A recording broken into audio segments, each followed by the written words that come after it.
Enjoy the show. What up, ladies and gentlemen? Welcome to episode number 121 of Siriani Says Sports. And yes, your Eyes Next TV, the whole gang is back together. It went from the three of us to the two of us to me alone to nobody to the two of us to all three of us again. But that's how that's the way it goes sometimes. So we're back at it, all three of us this time. Loro finally had a Tuesday from the Valley Sports Telegram. Actually, by the way, Loro, how is the Valley Sports Telegram going? Oh, it's good. I am actually enjoying it, and I've enjoyed it since the start, and I'm looking forward to doing some spring sports for my local high school, and then during the summer, do some preview stuff for the upcoming football season and all that, go to practices. But all in all, I'm enjoying it. That's awesome, and if you haven't seen Loro's Facebook page and his social media, he's been churning out articles like crazy. So if you haven't read any of Loro's articles, they're really, really good. Check them out. Guy's a good writer. But anyways, episode number 121 of Siriani Says Sports. We are sponsored by the following: Outback Steakhouse in Milltown, Aussie Rules, Valix Enterprises, building projects for success, DAS Technology Consulting, simplifying technology, Jag One Physical Therapy, official therapy provider for the teams you love, the Grace Foundation of New York, support, empower, educate, enhance, the Integrated Planning Group, client-focused, advice-driven, and by Rocco's Original Italian Ices, a sweet summertime treat all year round. So, I'm Matt Siriani, and if you saw me on Talking Sports with Laurel and Matt, which is our secondary show, I was all Rutgers out. Now I'm not really feeling it because Rutgers is losing to Indiana. But anyways, that's Ryan Barron Jr. How you doing, Ryan? Doing good. School sucks, but doing good. Well, at least you're powering through and persevering, which is powering through. The odds are not leaning in the Jets' favor to get Aaron Rodgers anymore, which is unfortunate.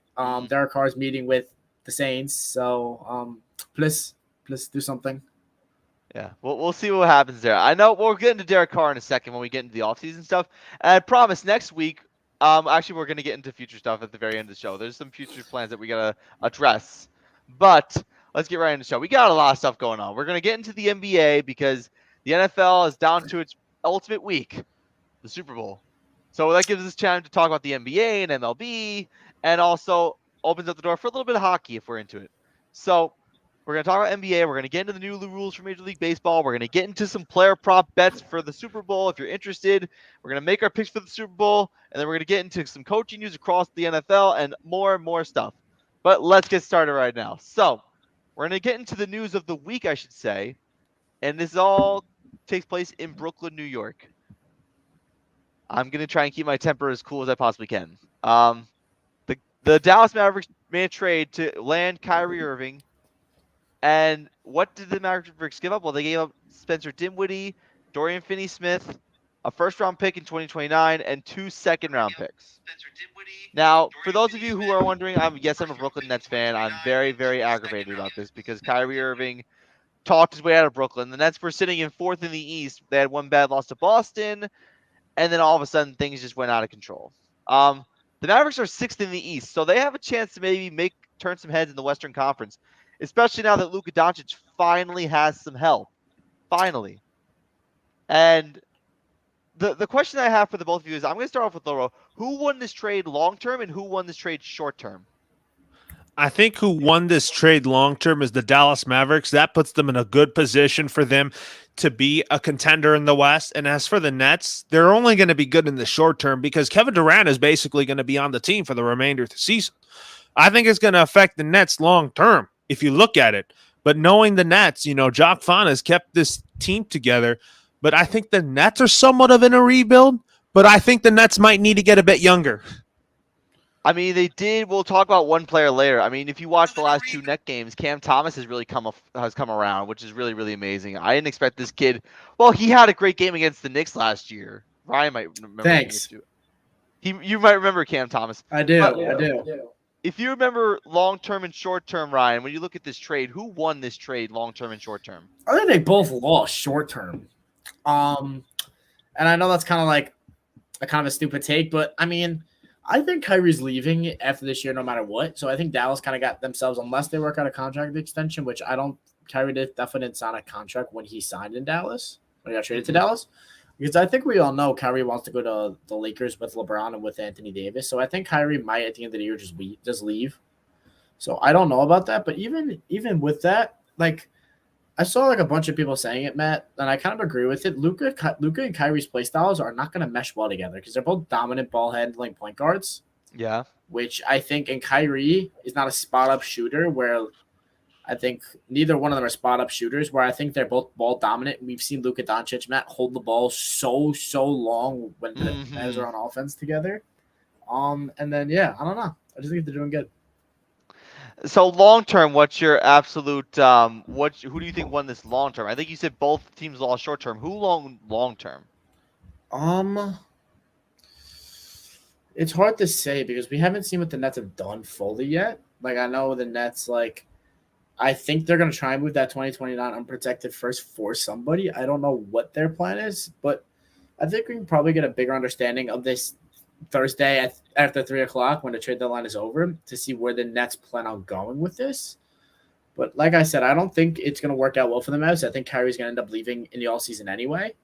Okay. But for the Nets, it depends on if they can get enough to keep Kevin Durant in Brooklyn because Kevin Durant also is 35. So long term, Kevin Durant staying in Brooklyn for 5 more years. I don't know how likely that is. So I don't know, man. It's a bad spot for both teams long term. I think still.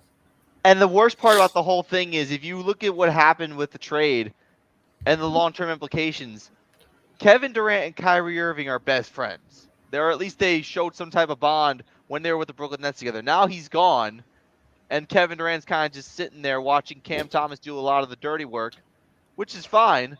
But now there are rumors speculating about whether Kevin Durant's going to get traded.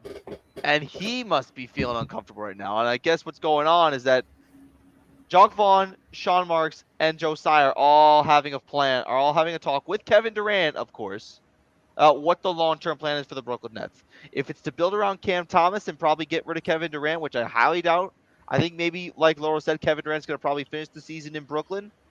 But long-term, it's so counterintuitive now that you traded Kyrie. Like I know Net fans aren't going to want to hear this, Matt, but like you're not winning with just Kevin Durant and with Cam Thomas. It's not going to happen. Like, I'm sorry. You're not beating Milwaukee. You're not beating Boston. You're not beating Philly with this team right now. And if you're the Nets, right, as much as it sucks to, like, kind of chalk it up and blow it up, I mean, you would assume Kevin Durant's getting you 2, probably 3 first-round picks and players in exchange. And I don't know, Matt. And the problem is now is like we remember the whole rumors in the summer, right, about the Phoenix Suns. Yeah. I wouldn't take that deal because that doesn't like Jake Crowder's like and then Chris Paul is like basically a shorter, not as good Kevin Durant at this point. They're both like in their late 30s, and that's just not probably the best thing for them either. So I don't know what the Nets do. I think if your plan is to let Kevin walk in the off season, which I think they might have in mind. I don't think they have enough assets to go for it, like the Dallas Mavs did. This whole trade for the Mavs was like, we're in a bad Western Conference, we're going for it. Where the Nets, I feel like they're gonna have to rebuild because the East, Matt, is stacked. Mm-hmm. Big time. Now, I heard a lot of people say this trade was worse for the Nets than the Kevin Garnett, Paul Pierce trade almost a decade ago. That's a hard comparison. I mean, that trade was really, really bad. That Paul Pierce, Kevin Garnett trade, because you were getting 2 guys who are way past their prime. You know what's crazy about that, Matt? Do you know what that trade turned into for the Boston Celtics? What did it turn into? Jason Tatum, Jaylen Brown. Oh my God. I always see that all the time whenever a Net fan like posts that. I always see like Celtics fans be like, "Yeah, thank you for Jason Tatum, by the way." And now look at Boston; they're rolling. I mean, it's just it's I don't know, dude. In basketball, like I feel like the Celtics are one of those teams, dude, that were able to build to the draft. Obviously, we saw the Cavs kind of do it. Obviously, I think every team kind of needs to trade for a superstar usually because it's hard to develop superstars. And we usually see teams trade for a superstar to pair with their young guys. We've seen Cleveland do it now with Garland, with Mobley. And then obviously they traded for Donovan Mitchell. But we've seen Boston just have Jaylen Brown and Jason. Like they built up their stars. Like it's hard though in this league, dude, to like maintain success. So for the Nets, that's why like I don't know what you do because like what sucks about as an FN is like you don't get these opportunities like a lot to have 3 superstars on the same team, let alone 2, which the Nets had for Right. 4 years. Right. Oh my Three God, James superstars. Harden, Kevin Durant, and Kyrie Irving played like 20-something games together. Yeah, so like it happens like about once a decade, and when that happens, dude, you gotta win. And they didn't win. So, Laurel, put a bow on this. I mean, what do the Nets do after the season's over? What do you do? Well, you don't build around Cam Thomas. I really think that Ben Simmons has turned out to being a bust of a signee, but That kills them, by the way. Also in the that trade kind of market. killed the Nets in some way in that trade market.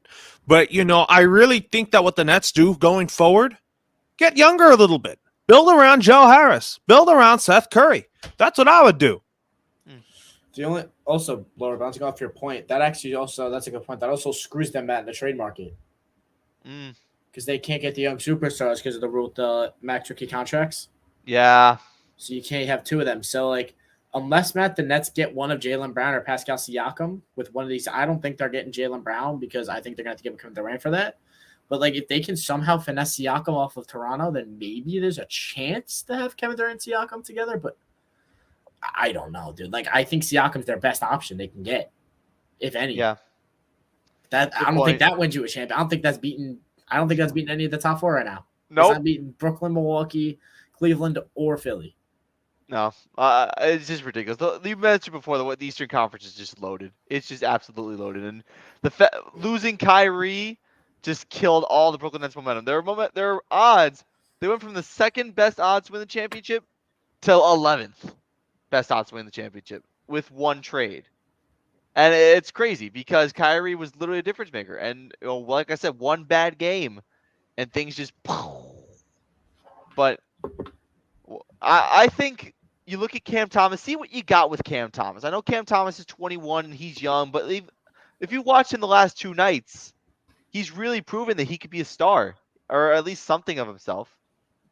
So we'll have to see what Brooklyn does from here. But now we're going to stick with the NBA because we got a history-making record about to come down depending on how he does tonight. LeBron James is only 36 points away from passing Kareem Abdul-Jabbar for the all-time career scoring record in NBA history. 38,387 is the magic number. LeBron is sitting at, if my math is correct, 38,352. So he needs 36 more to pass Kareem. So that's pretty amazing. They're playing the Oklahoma City Thunder tonight. It's on at 10 o'clock p.m. Eastern time on TNT. Loro's probably going to be watching because that's his Lakers. And I know the 3 of us, well, I know me and Ryan, if you've followed us for a long time, we're not really the biggest fans of LeBron James. But I don't know where Loro stands on that totem pole. But Loro, I mean, how do you feel about the record being potentially broken tonight? It could happen. I want to see it. It could happen. It could. It very well could. Now, he needs 36. Is 36 possible for him tonight? The Thunder are not that great of a team. It can be possible tonight because if you look at it, 36 points is very doable for LeBron James. It's doable. It's doable. It's definitely doable. Ryan, I know you're not a fan of LeBron, but what are your thoughts about what might happen tonight? It's just I don't want to because like, and you know what kills me, Matt, and like I know the young generation like loves it, but like once LeBron inevitably breaks his record, right? Like me and you, Matt, we're both in the Michael Jordan camp still, but like it's gonna be hard to defend him after he breaks this because like now all you can go off of is the championships and then like the scoring tide, like only like the titles, like some of the accolades still, but like it's gonna be hard, dude, to really put up a big argument, especially and everything LeBron's done, and then having the all-time points scored. It's like, as much as like I hate the guy, like it's gonna be hard to like say he's not. I'll still die on a hill that the MJ still the GOAT, but like it's hard to argue it, dude. It's really hard, especially when that happens. I am gonna say this though. I am in the Michael Jordan camp with Ryan. I will say this, but if you have watched the docuseries called The Last Dance by the great, I forget the director's name of The Last Dance. I think it was like the guy who wrote who was responsible for Do the Right Thing. I forget that guy's name, but Spike Lee. If you watch Spike Lee's docuseries, if you watch Spike Lee's docuseries of The Last Dance, you'll know that it goes all about the '90s Bulls, and it really just tells you how much of a competitor Michael Jordan was. But I think it just really goes into effect that Jordan was the biggest competitor in the NBA at the time in the '90s, and he's still one of the biggest competitors in the NBA in history today. I know that people are going to say, well, LeBron has the scoring title. He's got 4 rings. I know he's been to 10 straight NBA finals. But you got to realize what person in history goes to 6 NBA finals and wins them all in 1 decade, as we got flying stocks in the room. But I will say, but like again, for the people who just say LeBron's the GOAT, take it from a Jordan supporter, it's not really the argument of whether or not who's the greatest. It's really going to come down to who accomplished the most. And Jordan accomplished the most. He has a dynasty that will never be topped in history. 6 championships in a decade. So that's just my opinion. And I know I didn't grow up watching Michael Jordan. I actually just missed Jordan. I was just missed the cutoff. So I missed the '98 champion. Well, when they won the '98 finals, I was a year old. But do you really expect me to watch an NBA finals at 1 year old when I was in a crib?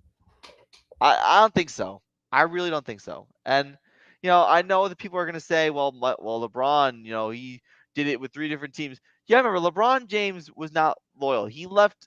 First off, LeBron James was the most hated player in all basketball when he left the Cavaliers to go to Miami to win 2 championships, and then people kind of forgave him when he joined the Cavaliers to bring a title back to Cleveland. Then you got the whole Cleveland, this is for you thing, and then people were like, oh, this guy's not so bad.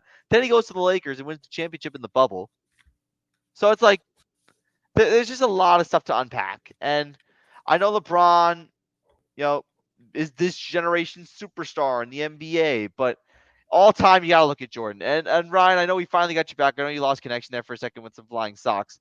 But if you had to really judge legacy, does a docuseries and your grandparents and parents' generations really help out Michael Jordan's cause, or is it just going to be LeBron's the greatest, period? Like I said, it's gonna be really hard to argue it. I'm not gonna lie to you. It's hard. I'm still gonna die on EMJ Hill though. I love that. Loro, I have a question for you now.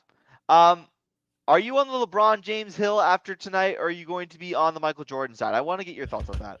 I'll still be on the Michael Jordan and Kobe side. I've never been a big fan of LeBron James and all that. So I'm still going to be on the Michael Jordan and Kobe train if he passes Kareem.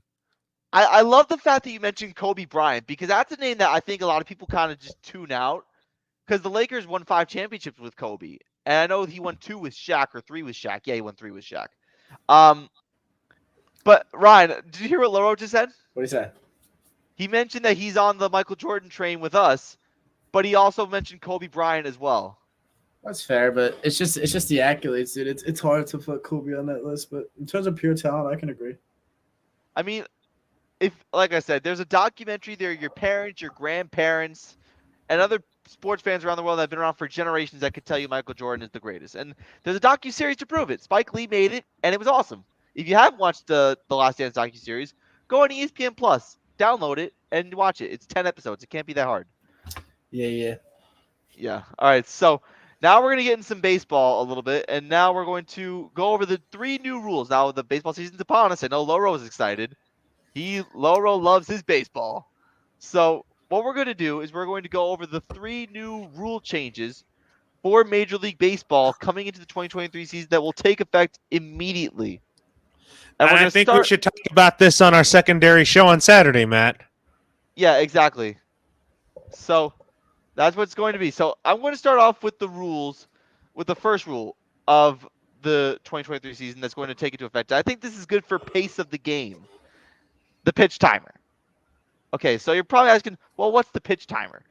So the pitch timer is there to make the game quicker and actually just improve the pace of play. So that's why that's there. It'll be 30-second timer between batters. And between pitches it'll be 15 seconds with no men on base and 20 seconds with men on base. And at last check, the pitch timer had reduced the average time of play by 26 minutes. So you take away let's say a game in Major League Baseball is like 3 hours and 10 minutes. You take away 26 minutes, that's 2 hours and 44 minutes. That's much more watchable than a 3 hour, 10-minute game. So, and I think it's great. First off, games drag on for too long because of foul balls and pitches and all that. But also, you also got to look into the other things that also do this, that also take into effect with the pitch timer. Pitchers who violate the timer are charged with an automatic ball. Batters who violate the timer are charged with an automatic strike. Batters must be in the box and alert to the pitcher by the 8-second mark or else be charged with an automatic strike. With runners on base, the timer resets if the pitcher attempts a pickoff or steps off the rubber. Pitchers are limited. Listen to this, people. Pitchers are limited to 2 disengagement, which includes pickoff attempts or step-offs. However, the limit is reset if a runner advances during the plate appearance. If a third pickoff attempt is made, the runner automatically advances 1 base if the pickoff attempt is not successful. Mound visits, injury timeouts, and offensive timeouts do not count as disengagement. So, you could come to the mound as a manager with your players to kind of settle things down, and it won't go towards your disengagements thing, which I think is kind of cool. Ultimately, I like the pitch timer because, like I said, games drag out for way too long, and this is actually something that we need. But now we're going to go into the next set of rules, which is actually I'm going to go to Loro on this one. Loro, everyone wanted this banned, and now it's finally banned. Tell us about it. I'm so happy that it happened. The shift is banned. I think this benefits left-handed hitters to hit on the right side. And I also think why I think it's good that the shift is banned. That way, the third baseman doesn't have to go all the way to the right side of the infield. Basically, if you look at it, all the infielders will be in place. The first baseman stays in place.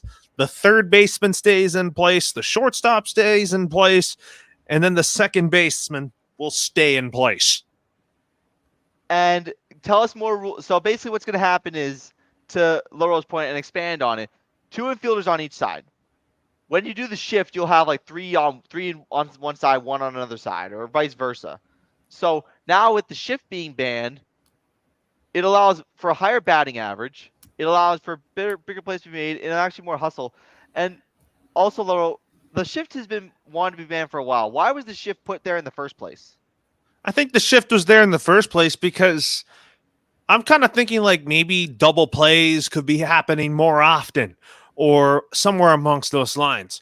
But with the shift being banned, I really think that it's going to help the infielders stay in their place, but you can also move the infield in a little bit depending on what the infield coach wants, but you cannot move to the right side of the infield. But you also have to realize this, that the bases are going to be enlarged this year. You're probably going to see more stolen bases with that new rule.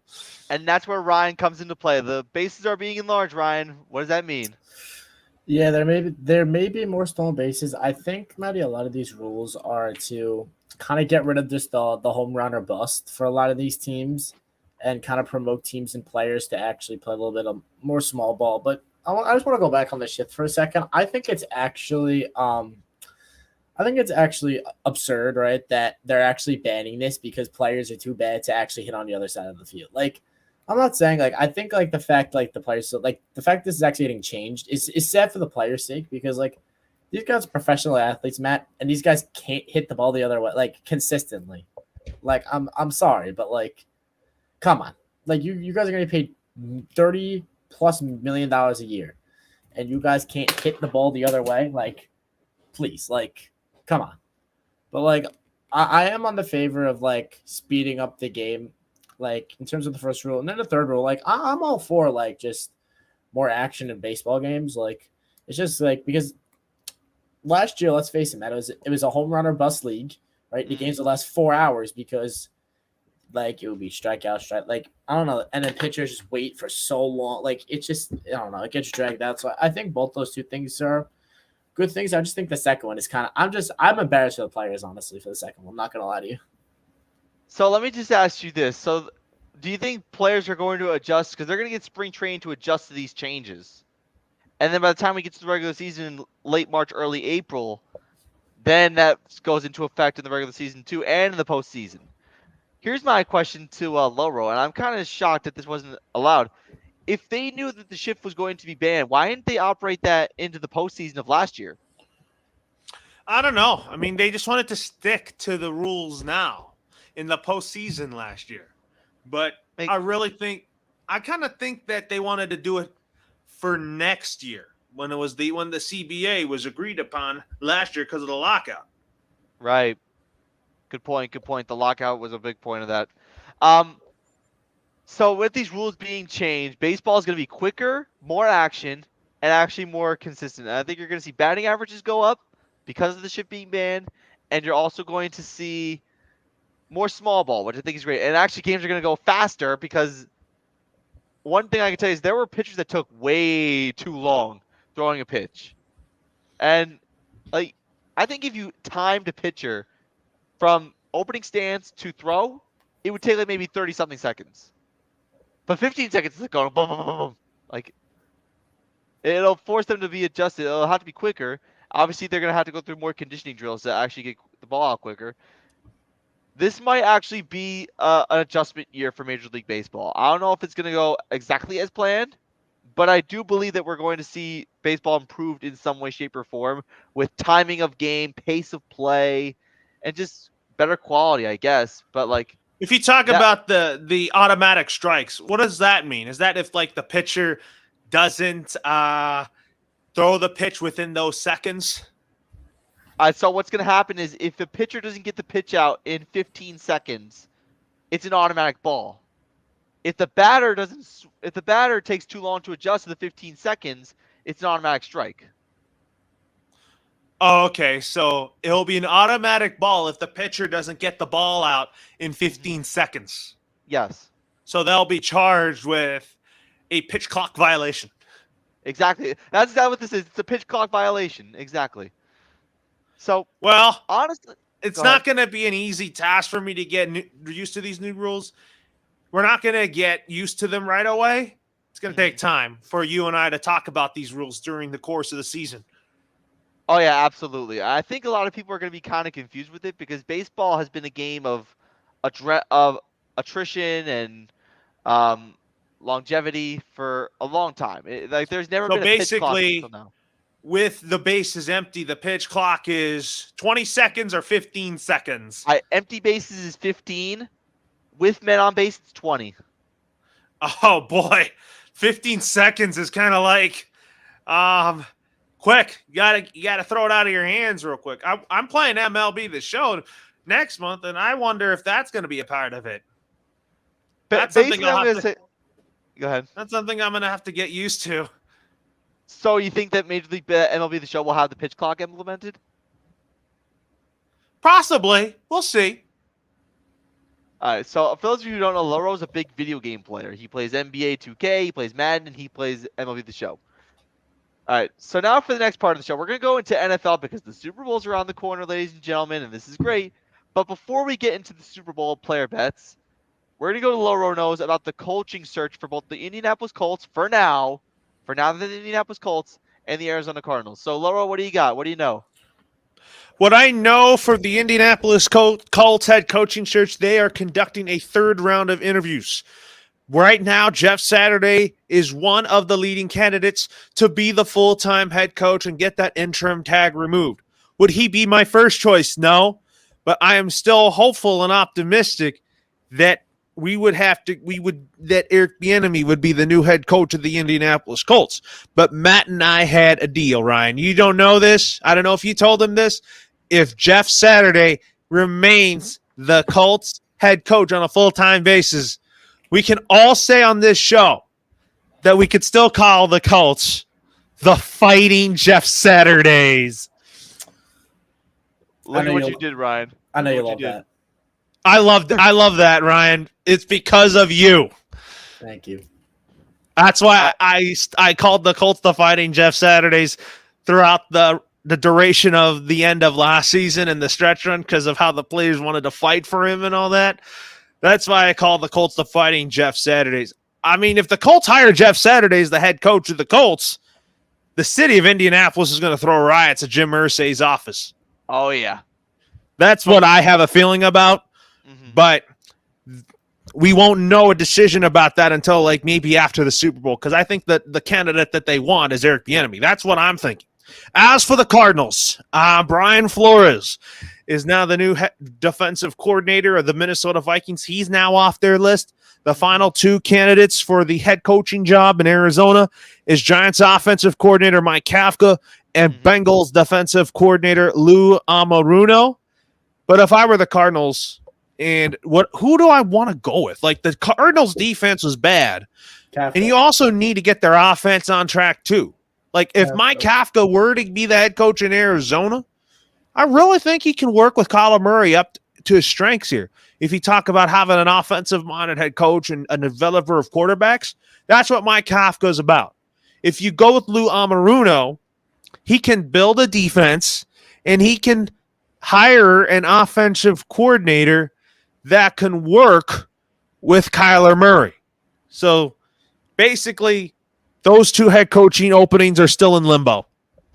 Now, Ryan, I know you and I talked about these two head coaching openings still, but like you mentioned the Arizona Cardinals, you would go with Mike Kafka, but you got to remember Kyler Murray's not going to be around for much of the season in 2023 because he tore his ACL late in the season. But do you think Mike Kafka would be the right guy for the job? I do. I think, Matt, the young and coming offensive minds are what we see are what wins in the NFL, Matt. Like, look at all the teams in the playoffs, Matty. How many playoff teams that were in the playoffs had a defensive minded coach? I think it was two. I think it was Buffalo. Buffalo's one. I think, Zach Taylor's an offensive mind. There really aren't a lot of offensive minds. A lot of them. Baltimore was. Oh, yeah. John Harbaugh's a defensive-minded coach. Like, well, not defensive, but non-offensive. Like, okay. So, like, but to my point, like, a lot of these teams have offensive-minded guys. A lot of these teams score a lot of points. Like, offense in this day and age is the way to win football. Like, yeah, defense wins championships, but you need to be able to score points. And I think from what we've seen, it's easier to hire a good defensive coordinator that can get more out of a defense than it is to hire an outstanding offensive coordinator or an offensive. Like, it's easier to have a good defense than have a good offense. Yes, I think I agree with you there because, offense is the way to go in the NFL. You mentioned it before. But defensive-minded coaches have a good philosophy. I mean, look at the way the Ravens won the Super Bowl in 2000. I mean, Brian Billick was an offensive-minded coach. They also had one of the best defenses of all time. That 2000 Ravens defense was like one of the best defenses of all time still. But It's funny you mention that because like a lot of the best defenses of all time had offensive-minded coaches. Mike Ditka was the head coach of the '85 Bears. He was an offensive-minded guy. John Gruden was an offensive-minded guy for the 2002 Bucks. And then the Broncos, I think Gary Kubiak in 2015, he was the Broncos head coach. I think he was more so a defensive guy or an offensive guy, something like that. But to the point exactly, I like defensive-minded coaches because they have the ground and pound and defensive philosophies. But offense definitely wins games, like Ryan and Laura both mentioned before. Now, obviously, before you go on, if you don't know why I like offense, I'm telling you guys, I'm an offensive-minded football fan, as you both know by now. Yes. And the reason why is that I love quarterbacks, I love quarterback play, I love ground and pound philosophies, and also I love to wear out a top-ranked defense when you come up with the right game plan for that. Right. Now, as far as other candidates for the Colts position, Loro, other than Jeff Saturday, who else is on the list? Besides Jeff Saturday, I said Eric Bieniemy. I talked about him. Brian Callahan, the Bengals offensive coordinator, is still on that list. Aaron Glenn is a name to watch there. And you also have to watch out for Giants defensive coordinator Don Wink Martindale. Yeah. Don Martindale got a third round of interviews. A lot of those guys got third round interviews. And the Colts are basically taking their time with this, but I'm like, what's the holdup, Irsay? I mean, I think the reason why the Colts are having so many rounds of interviews, they're trying to get this right. Because you're going to draft C.J. Stroud with a fourth overall pick in the draft. Your offense was so bad this year. You had a lot of. Go ahead, Ryan. I don't think so. I think they're taking a while because they're trying to see what each candidate wants to do. If one of them wants to try and trade up to one to get Bryce, like what quarterback they like, what they think they can do. So Because when you're in this spot like with the Colts, where it's harder because you got to see what quarterback each of these guys likes, what their plan is. Do they want to move up? Do they want to stay at 4? Where with the Cardinals, it's kind of like, listen, you got Kyler Murray, like figure it out. Good Or point. like the Colts, there's more options. So when you talk to each one of these guys, each one of them may have a different idea of what they want to do, but ultimately they're gonna have to figure it out. Good, interesting point. Okay, so now with the Super Bowl approaching, it's time for player props. Are you ready? Right. Yes. Go Okay, ahead. so we're each going to give our individual answers. So we're going to start off with receiving yards. Who will have more receiving yards in the Super Bowl? Devontae Smith, A.J. Brown, or Travis Kelce? Laura, I'm going to you first. I'm going to go with Devontae Smith. I really have faith in him in this Super Bowl. He's shined in the college football national championship game in 2018 as a freshman. I don't mean to be biased because I really think that he's going to have a great Super Bowl. And you know I'm rooting for my 2 Bama boys that are playing in this Super Bowl, in Jalen Hurts and Devontae Smith. All right, I Ryan. forgot about most Landon receiving Dickerson. yards. That's messed up. All right, Ryan, what do you think? I got Travis Kelce. Why? Pat Mahomes, Travis Kelce. I saw this stat today of Patrick Mahomes. He has like over 1,000 receiving yards in the playoffs. So just Travis Kelce. Okay, so I'm going to go actually with A.J. Brown. I know he mentioned that – I know he was a little bit complaining a little bit at one point in the postseason when he wasn't getting the football. I think this was the trade acquisition the Eagles had to make to put themselves over the top. And I think A.J. Brown's going to shine on the big stage like he's been waiting for all his career. And A.J. Brown was the top receiver for the Philadelphia Eagles for much of the year. Devontae Smith came out late in the year, but I still think A.J. Brown's going to have a big game catching the football nonetheless. This next one is actually going to be interesting. More rushing yards, Miles Sanders or Isaiah Pacheco? Ryan. I mean, Miles Sanders, I can't stand that guy now, so I'm not picking with him.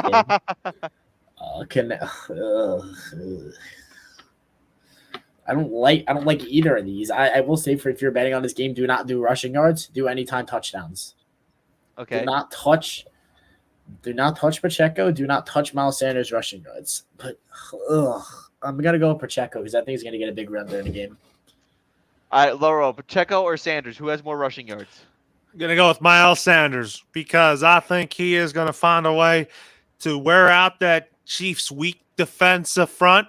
But I think that's the reason why I want the Eagles to win the Super Bowl is because of their ground and pound philosophy.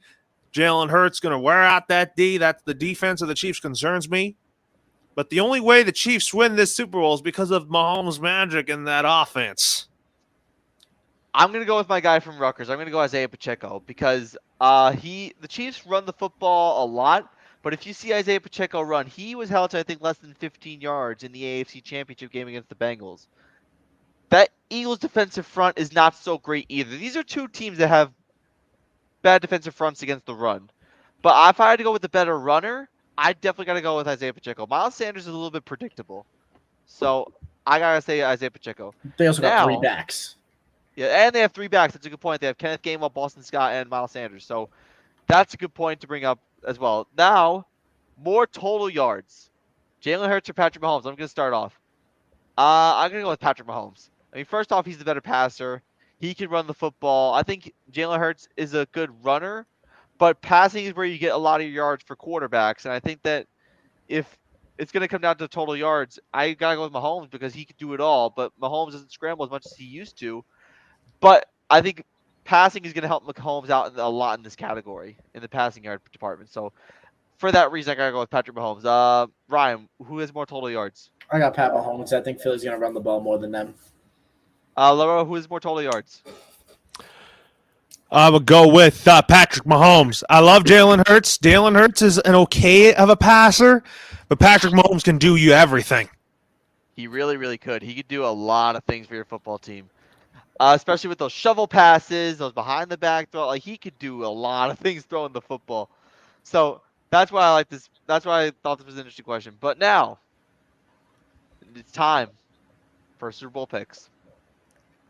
Is the Philadelphia Eagles versus the Kansas City Chiefs? The Eagles -1.5. Ryan. Hold on. Sorry, no, my housemate wants to talk about Phillies on like text because he's an Eagles fan, so I kind of am gonna give him the decency and let him come in and kind of rant a little bit. All right, no problem, no problem, no So problem. I'll give mine, but I mean I'll wait for him. But I'm gonna go Kansas City plus 1.5. You're gonna go Kansas City plus 1.5. I am. Okay. I'm gonna go Kansas City plus 1.5. Laura and I. So originally in my bracket, I know I had the Eagles winning the Super Bowl, but I changed my pick because I can't stand Philadelphia. I don't want them to burn their city down if they win this. And actually, let me just say this. I heard this from a fan that I'm in within a Colorcast Discord, or the former Colorcaster on a Discord that I'm in. He said if the Eagles lose the Super Bowl, that means that the Eagles, Phillies, and Philadelphia Union will all have lost their championships. And if that happens, bet $1 million. This is what he said. Bet $1 million that the Sixers go to the NBA Finals and lose. Interesting.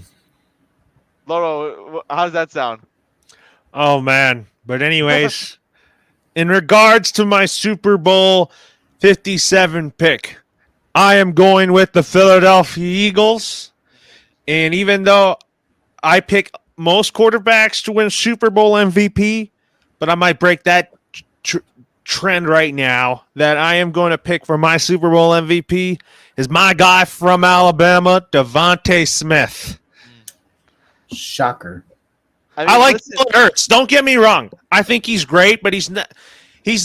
I mean, he's not the guy. He's not like Mahomes, but Jalen Hurts is going to make plays with his legs. That's why I'm going with Devontae Smith as my Super Bowl MVP. He's going to have a big, big day. And actually, if you look back, Super Bowl MVP quarterbacks have been the trend. But if you look at what happened last year, Cooper Kupp was MVP of the Super Bowl last year.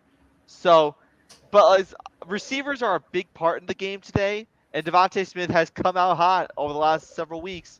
He has. So, if you that catch he made in that NFC Championship game that you and I saw. Oh my God! I mean, it should have been reviewed, but still, it was a heck of an effort. But Ryan, is your friend coming up? Oh, he's not coming in yet, but we can keep going. He'll make his entrance. He'll make his grand appearance. Okay. Oh, grand appearance! I can't wait for this. Now, let me ask you a question. The fans in Philadelphia are probably going to hate me for this. Mm-hmm. Don't burn your city down if the Eagles win the Super Bowl, please. But if you guys do climb a flagpole, please send me a video. I need it. I need that. Or flip a car over. I need one of those, please. I need it. Why do you need that? Because I want to see a guy, man. Because last year or when they won, there was a guy vlogging from the top of a flagpole. I'm like, I need that video. I'm like, I need to have that. And actually, Laurel, I think you mentioned it before, but after when we were calling the AFC Championship game, there were flagpoles being climbed on after the NFC title game. Yeah, remember I told you that? Remember there were people climbing flagpoles or street poles. Oh boy. No, Matt. Remember when I told you off the show that they're greasing them? Yeah, they're greasing them in people case don't try to. People are gonna still do it. People will still get up there. Oh yeah, Philadelphians, they don't care. No, they don't care. They don't care. So, honestly, like, this Eagles Super Bowl thing, like, I don't want them to burn the city down. Listen, just because you win a Super Bowl doesn't mean you can burn your city to the ground. Doesn't mean you can break windows. This is like a PSA. Or pick up cars or throw cars, break cars. I do not. Yikes. I will be on their side. I will not recommend you do it. But again, if you do, send it to me, please. Send it to all of us. I'm not recommending you do it, but if you do, I need a video. This is a PSA, somewhat, if you will. This is a PSA. Don't be dumb, but if you're gonna be dumb, record it. We here at Siriani Says Sports encourage celebrating responsibly. Good behavior. Yes. Yeah, good behavior. I mean, celebrate responsibly because I know you want to party if your team wins a Super Bowl, but you got to do it appropriately. I mean, I'm not gonna lie. Inappropriately. I'm not gonna lie to you guys. Like, if the Jets won a Super Bowl, I may be on a flagpole. I'm not gonna lie to you. I may. Like, I'm not gonna lie to you. The day the Jets win the Super Bowl, you and your dad will be going crazy. Your honestly, dad man, will be going crazy too, Matt. That's right. I might strip down. Darren and is run going to down be the block. going crazy into the streets of outside of MetLife Stadium. I don't even know what my father would do. I don't even want to know what my father would I don't do. even know what I would do. I think- could just see. I could think- just see I Ryan. think you could just see Ryan me being Sr. butt naked running up and down the street. I could just see Ryan Sr. and my father probably just going into bars drunk and just running around the city, breaking tables, Yeah, jumping through them. jumping through tables. I could just see that happening. Yeah, no, yeah, I don't know. So again, like Philly fan, I get you. Like I would do the same thing if I won, but again, like try to think, but again, like I'm not gonna stop you. I'm not gonna tell you what to do because it is you. But again, record it if you do it, please. Okay. All right. Now, before we actually conclude the show, and as we're waiting on Ryan's friend, I actually want to go through something that's actually really important. Through all the laughter that we had over the Philadelphia stuff, there is some important stuff to talk about. So I mentioned this last week, and I'm going to mention it again because this is the last time I can mention this before I actually start this program. So I'm going to a Rutgers data analytics boot camp over the next 6 months, starting the day after the Super Bowl. The classes will be on Mondays, Tuesdays, and Thursdays. Now, why is this important? Because as you all know, for who've watched Siriani Says Sports since the very beginning, Siriani Says Sports is a primary Tuesday show. So because I'll be late, like I'm not gonna go out and do the show on 9:30 at night on a Tuesday. That's just not gonna happen. I just don't think I want to do that, but nobody will be awake. And also, Man.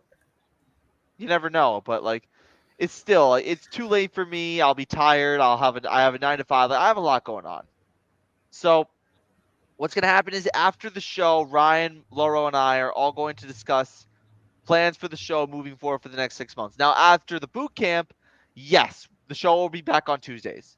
If we have to move Siriani Says Sports to the weekends, so be it. If we have to move it to Fridays, so be it. If we have to move it to Wednesdays, so be it. But obviously, we all have obligations that we have to fill. Loro has his Valley Sports Telegram. Ryan has college, and then I have, School. New Rock Lending, which is Yes. a big shift which is a really big shift 9 to 5 for me. Life hits you like a truck.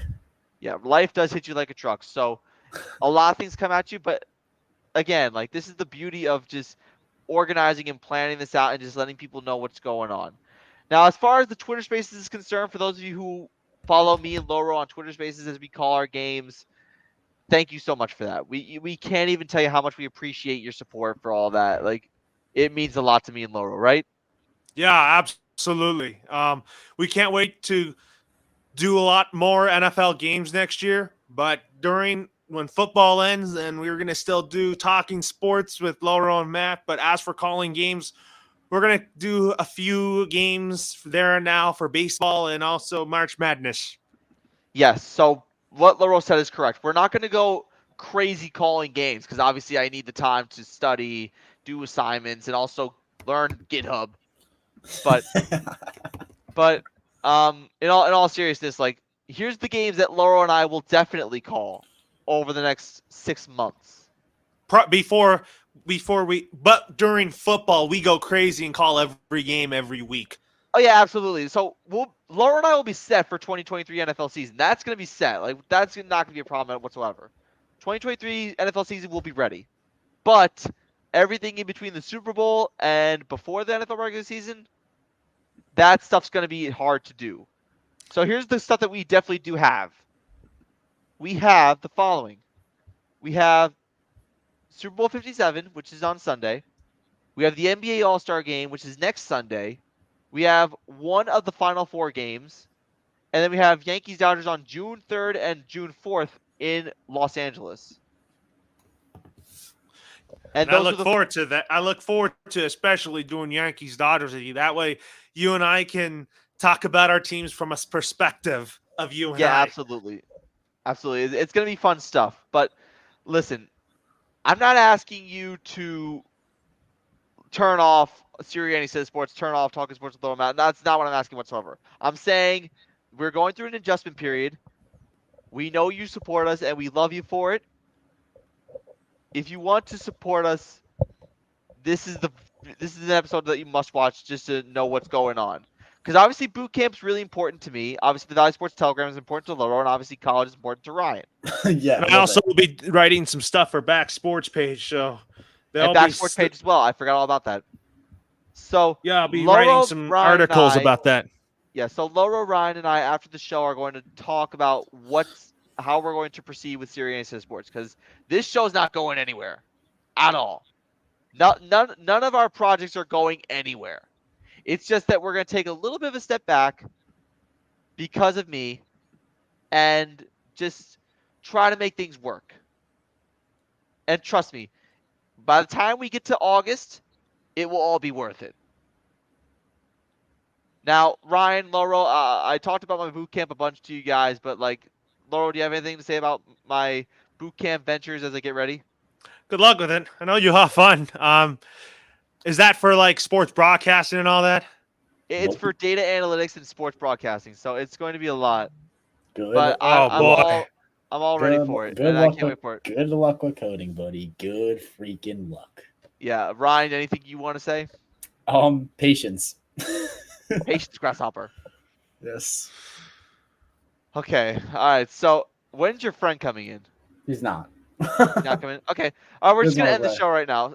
So if for those of you who want to follow Siriani Says Sports, we have the following options. You can follow us on YouTube at Siriani Says Sports, on Twitter at Siri Says Sports, on Instagram at Siriani Says Sports, on Facebook at Siriani Says Sports, and Colorcast unfortunately is no longer a thing because stuff happens. Rip. But thank you so much for everyone who supports this show, and like I said, during this 6-month period where I'm going to be working my butt off in boot camp, Good man, man. Good man. it'll all be worth it, and I can't wait for it. And I know I have the best support system by my side during this process. That doesn't mean I'm going to be a homebody for the 6 months. It just means that I'm going to not be as what's the word I'm looking for? Active. As active outside of boot camp. Yes. But from Laura Antonio, from Ryan Barron Jr., I'm Matt Siriani. We're going to have our post-show meeting after we sign off. Thanks so much, everyone, for tuning in. We love you and appreciate everything you do. Have a great night. Stay safe. And, of course, peace out. Good night, everyone.